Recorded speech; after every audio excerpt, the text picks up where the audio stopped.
Olá, queridos alunos! Bem-vindos mais uma vez à nossa disciplina de Comunicação e Expressão. Professor Marcelo aqui com vocês. Aula 2, o que nós vamos tratar na aula 2? De regência verbal. Vamos dividir a regência verbal em 3 partes principais.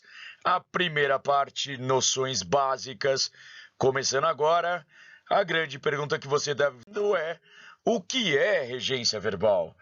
E respondo para vocês, meus queridos alunos, regência verbal na verdade é o quê? É analisar se um verbo deve ou não vir acompanhado de uma preposição.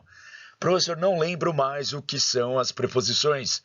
Lembra do semestre passado, se você estava lá com a gente, obviamente, de, da, do, em, na, no, a com crase, ao, para, sobre e por aí vai. Essas são as preposições. A regência verbal analisa o quê? Será que um verbo precisa utilizar uma preposição? Se ele precisa, qual preposição eu uso com o verbo? Então, temos aqui o verbo gostar. Na frase, ela gosta de maçã, se você perceber, o verbo gostar vai pedir a preposição de. Por que que o verbo gostar vai pedir como regência ou como a preposição dele a preposição de? Só é aquela regrinha que nós aprendemos com a tia Miriam lá na 3ª série.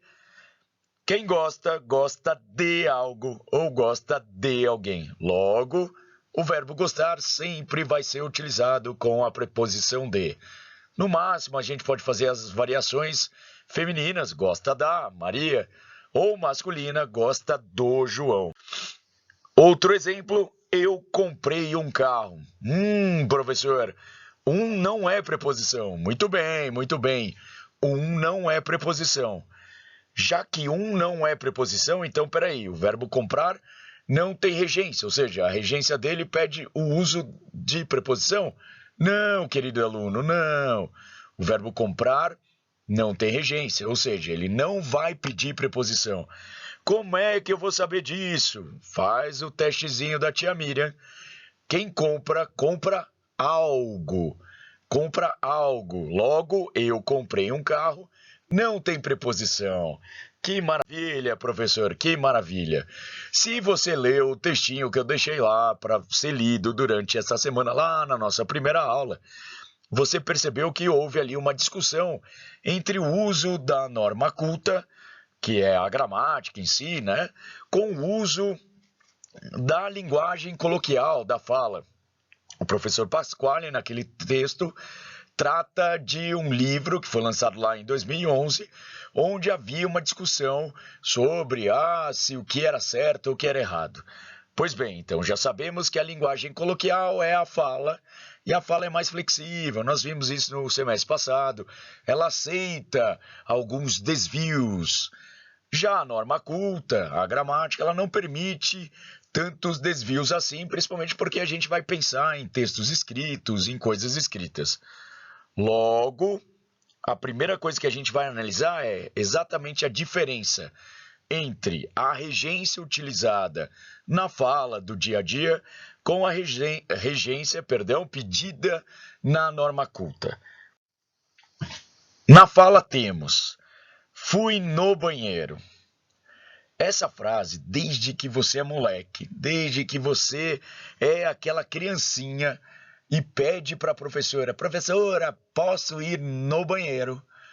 Normalmente você escuta: você só vai poder ir ao banheiro se você arrumar essa frase. Ou seja, fui no banheiro, está errado, fui no banheiro, está errado.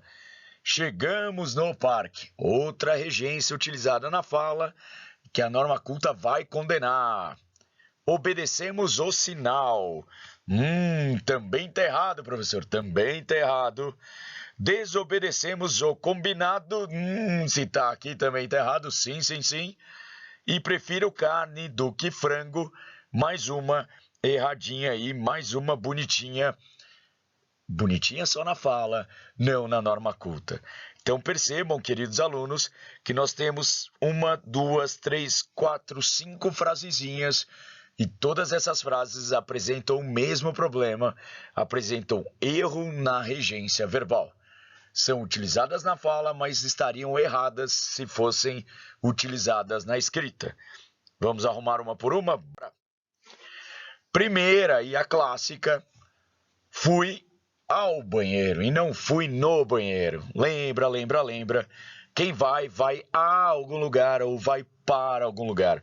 Por isso, na norma culta, quando escreverem, evitem ao máximo utilizar a sequência fui no banheiro, fui no parque, fui no banco. Troque todo esse no pelo ao. Fui ao banco, fui ao parque, fui ao banheiro. Próxima regência. O verbo chegar. O verbo chegar é um verbo polêmico. Hoje em dia é uma grande discussão pelo fato dos falantes da língua portuguesa não utilizarem a regência da norma culta, e sim utilizar quem chega, chega em.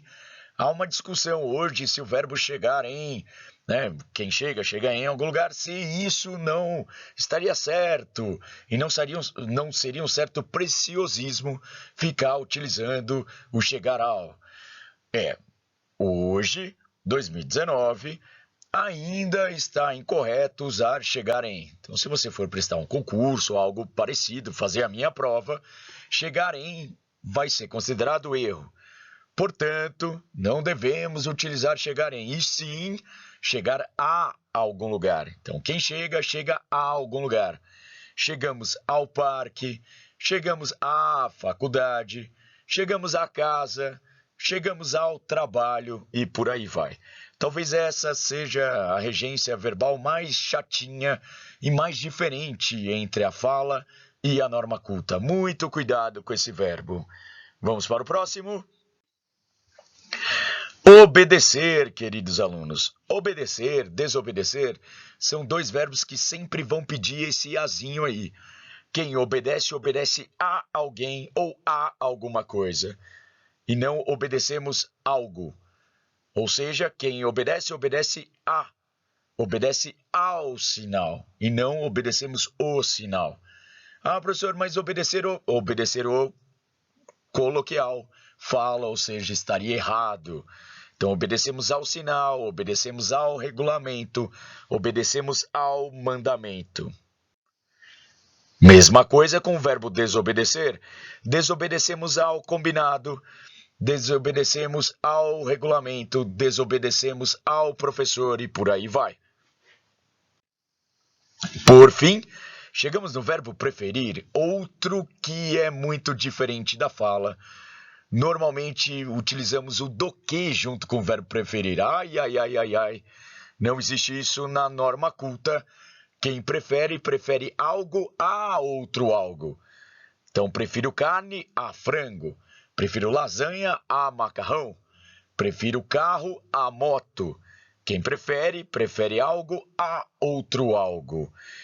Queridos alunos, essas foram as principais regências verbais que apresentam diferença entre a fala e a norma culta. Espero que vocês tenham entendido, tenham gostado, principalmente tenham aprendido. Façam uma listinha, uma pequena lista de exercício que está lá já para vocês. Não precisa entregar, não precisa postar no site, tá? No portal do aluno. É uma lista, você pode fazer no seu próprio caderno. Enfim, na semana que vem tem o gabarito, tem a correção. Tudo bem? Não é uma atividade avaliativa. Boa semana, bons estudos e até a próxima aula.